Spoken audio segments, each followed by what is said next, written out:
17-18 বছর আন্দোলন করে জেল খেটে মার খেয়ে আমরা আজকের এই অবস্থানে এসেছি। কেউ কেউ মনে করেন যে ওনারা কয়েকদিন আন্দোলন করেই এই অবস্থানে নিয়ে এসছে আজকে এই দেশটাকে। এটা ঠিক নয়। আমরা আন্দোলন করে দীর্ঘদিন আন্দোলন করে মার খেয়ে জেল খেটে আমার নেত্রী দেশনেত্রী বেগম খালেদা জিয়াকে জেলে নিয়ে গেছে।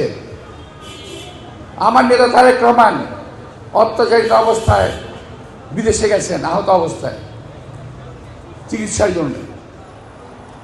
তারপরও আমরা দেশে আন্দোলন চালিয়ে গেছি। এখন কিছু ছেলেপেলে বলে যে তারাই নাকি সব কিছু করে ফেলেছে।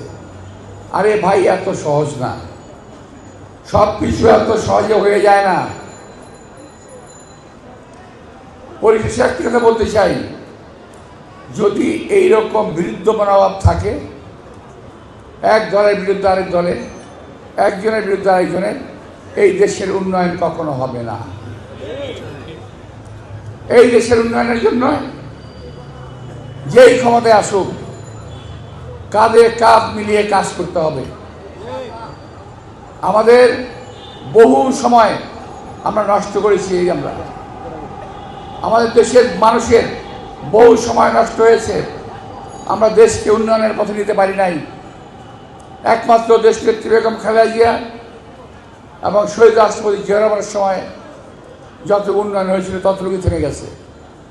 আপনাকে দেখেছেন 70 বছরে তেমন কোনো ভিজিবল উন্নয়ন হয়েছে? হ্যাঁ, কিছু হয়েছে, সেগুলো উন্নয়ন না, ওগুলো ছিল টাকা কামানোর রাস্তা।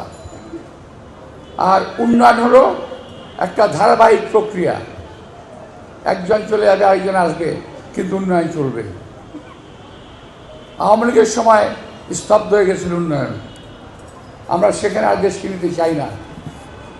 আসুন আমরা কোন রকম ইলেকশন ইঞ্জিনিয়ারিং ছাড়া একটা নির্বাচন করি, ভোট কারচুপি ছাড়া একটা নির্বাচন করি, মানুষের ভোটের অধিকার প্রয়োগের একটা সুযোগ দেই। তারা যাকে ভোট দেয় তারা দেশ পরিচালনা করবে। এমন কথা নেই যে আমরা কাউকে বাধ্য করব আমাকে ভোট দেওয়ার জন্য। এই দেশের জনগণ কারো বাপ দাদার চাকর নয়। এই দেশের জনগণ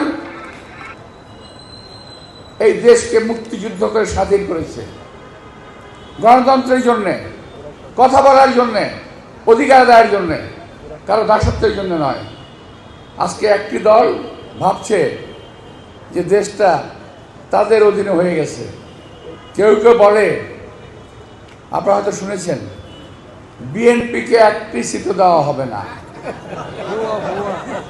আমি গতকালে বলেছি, আজকে বলি, আরে ভাই, তোমরা বিএনপির সিট দেওয়ার কেডা? আমি জানতে চাই, তোমরা কি দেশটা ইজারা নিছো নাকি? রাজপথে যুদ্ধ করতে আসলে তো আমাদের সঙ্গে টিকতে পারবা না। ভোট যুদ্ধ ইনশাল্লাহ আমাদের সঙ্গে টিকতে পারবা না। তোমরা আমাদের সিট দেওয়া না দেওয়ার কে? সিট দেওয়ার মালিক আমি আগে বলেছি আল্লাহ তাআলা, ক্ষমতা দেওয়ার মালিক আল্লাহ তাআলা, ভোট দেওয়ার মালিক আপনারা। আপনারা যাকে ভোট দেবেন সেই জয়লাভ করবে, দেশ চালাবে।